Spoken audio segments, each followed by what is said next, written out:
कहानी का शीर्षक है बेस्ट फ्रेंड। ओ प्रिया, तुम यहाँ इस शहर में?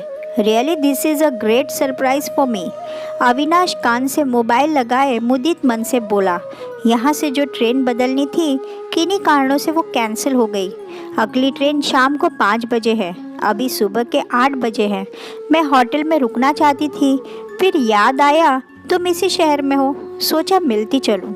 दूसरी ओर से प्रिया ने मन की बात कह दी। अच्छा किया, तुम वहीं रुको, मैं पहुंच रहा हूं। अविनाश ने कॉल ऑफ की और कार निकालकर स्टेशन की ओर दौड़ा दी। तुम फ्रेश हो लो, तब तक मैं चाय नाश्ते का इंतज़ाम करता हूँ। अविनाश वॉशरूम की ओर इंगित कर बोला। ज्योति नहीं है घर पर? प्रिया ने उसकी ओर प्रश्नवाचक नज़रों से देखते हुए पूछा। 2 दिन पहले मायके गई है, कुछ ज़रूरी काम था। वह संक्षिप्त सा उत्तर देकर चला गया। चाय अच्छी बनी है, प्रिया चाय का घूंट भरकर बोली। बुरा न मानो तो एक बात पूछूं? पूछिए। तुम दोनों में कोई अनबन हुई है? मतलब? अविनाश के माथे पर बल पड़ गए। आंगन की तुलसी में श्रृंगार का कोई चिन्ह नहीं है। इसी से समझ गई कि ज्योति काफ़ी समय से यहाँ नहीं है। हालांकि इसके अलावा भी बहुत कुछ होता है जो पत्नी के होने न होने का एहसास दिलाता है। वह संकोच से बोला, कुछ मिसअंडरस्टैंडिंग हो गई है हमारे बीच, इसी कारण रूठ कर चली गई। उसकी जिद है मैं उसे लेने जाऊं। मैं चाहता हूं वो जैसे गई थी वैसे ही आ जाए। पत्नी घर को घर बनाए रखने में अपना सब कुछ होम देती है। इसके बदले में पति से सिर्फ प्रेम, विश्वास और सम्मान चाहती है।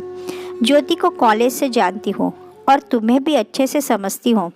बेस्ट फ्रेंड जो हो, दावे से कहती हूँ ज़रूर तुम्हारा अहम आड़े आ गया होगा। अविनाश की समझ में नहीं आया क्या कहे। प्रिया उसकी आंखों में झांकती गंभीरता से बोली।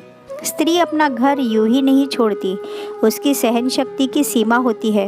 लोहे की छड़ भी आखिर एक एंगल तक मोड़ने के बाद टूट जाती है।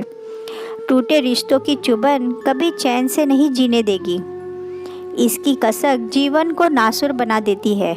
एक अच्छे दोस्त के नाते राय दे रही हूँ, ज्योति को सम्मान से लाकर अपना घर टूटने से बचा लो, वरना पछतावे के सिवाय कुछ हासिल नहीं होगा। अविनाश की आंखों में ज्योति का चेहरा घूमने लगा।